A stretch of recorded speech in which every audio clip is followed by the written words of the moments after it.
And the world's bananas have been saved by the cool wit of Etheric Man. The generic laboratory nematode released in the Amazon rainforest by Etheric Man had turned back the pandemic banana plague. Tune in next week for Etheric Man takes on the ozone hole. Ecology Now with Dr. Broadback, the world's foremost psychiatric authority on intimate alien encounters.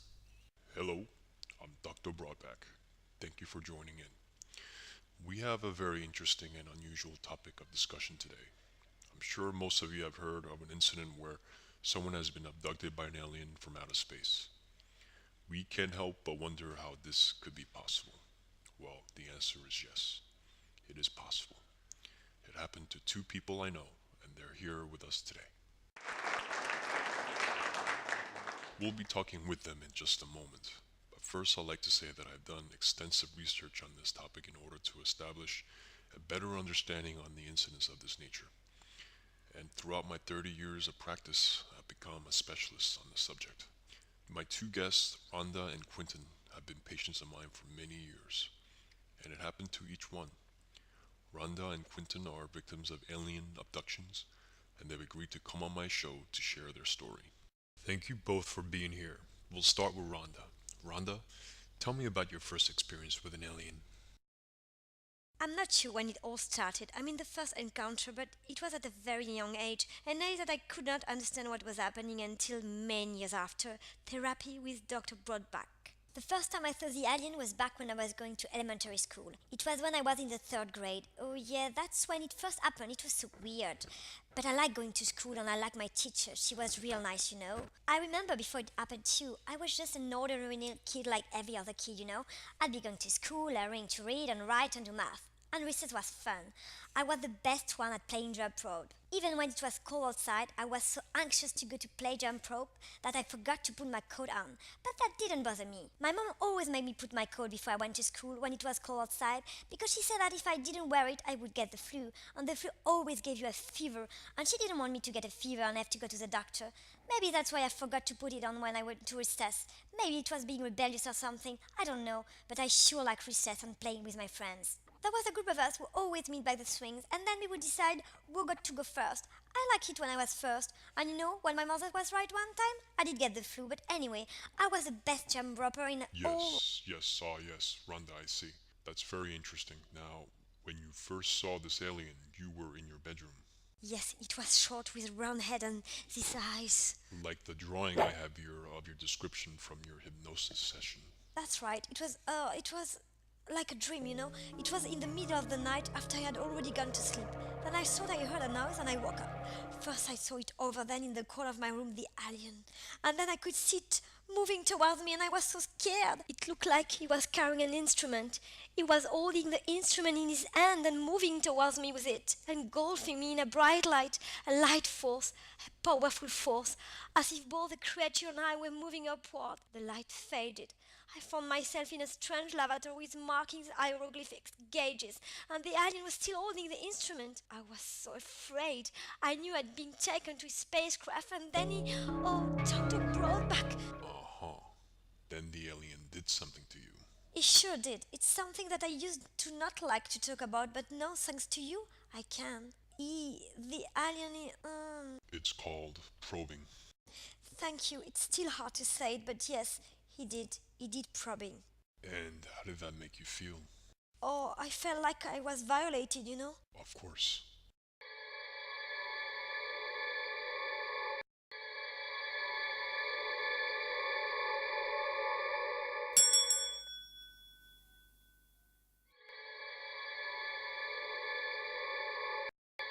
Now, my next guest is Quentin. He's been a patient of mine for the past 12 years. Quentin, your first experience with aliens happened to you when you were a young age as well. When you were 7 years old, to be exact.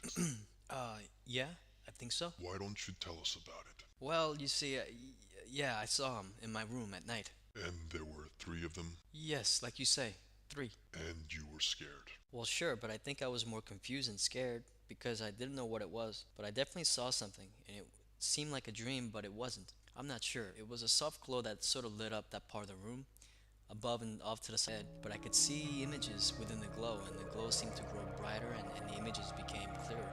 Yeah, but I really wasn't scared. It was one of the few times in my life I wasn't afraid. but it was somehow different than the way Rhonda saw it. But I just can't describe how it was different. Of course.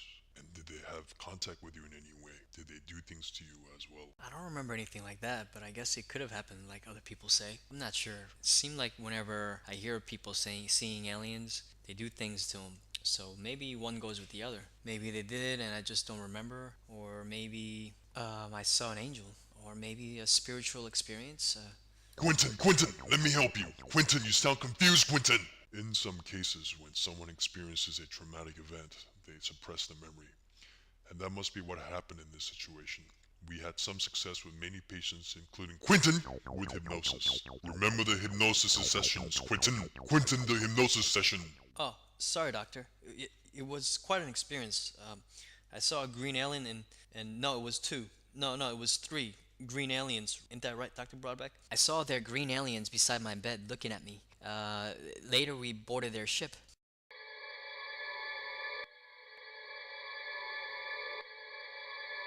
Extensive clinical data shows that it is not an unusual case for people to imagine spiritual experience due to a traumatic experience or stress.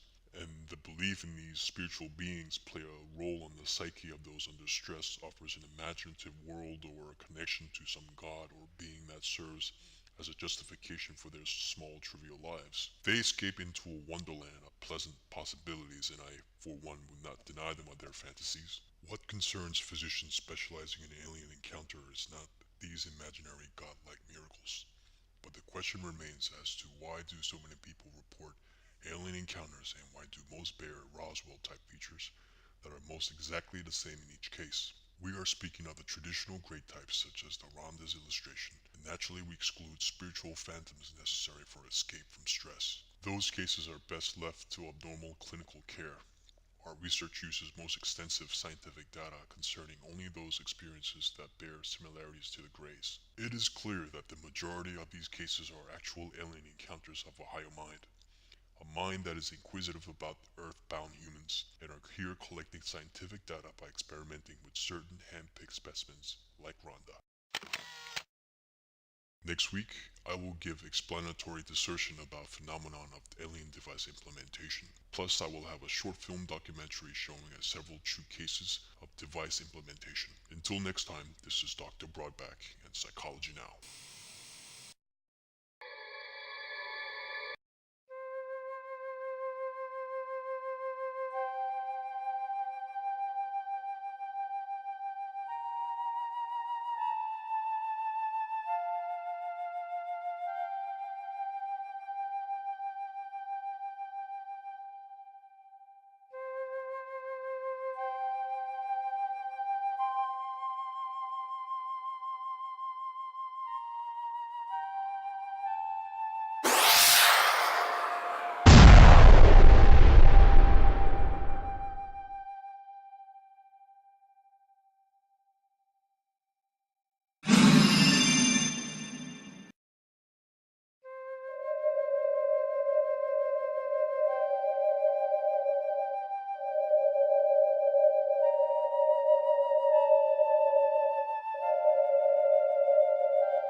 Seemingly realism and idealism fail to give good answers for the gray type phenomena.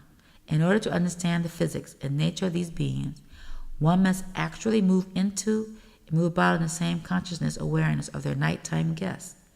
This moving into is a natural state of human consciousness, synchronized to the twilight moment of the experience.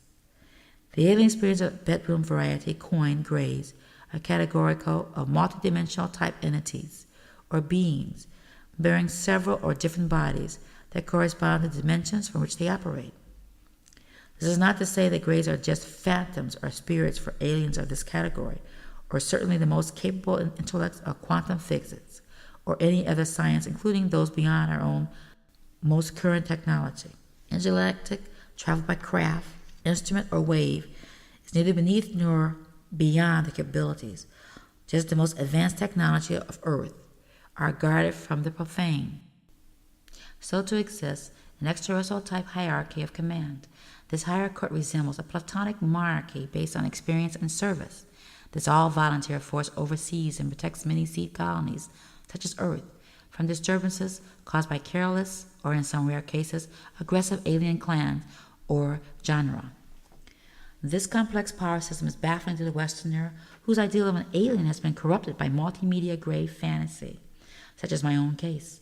My previous mental picture of understanding or somatic domains put the terms gray and jivatma into separate categorical universes, rendering a common false belief. East is east, and west is west. The twain shall never meet.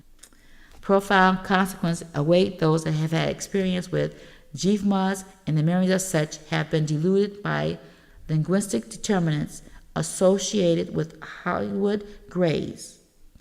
Even those who have been misguided after entrusting their concerns to professionals, so-called experts, that have never had such an experience, may now be ready to understand the natural phenomena that occur in the twilight moments of their lives.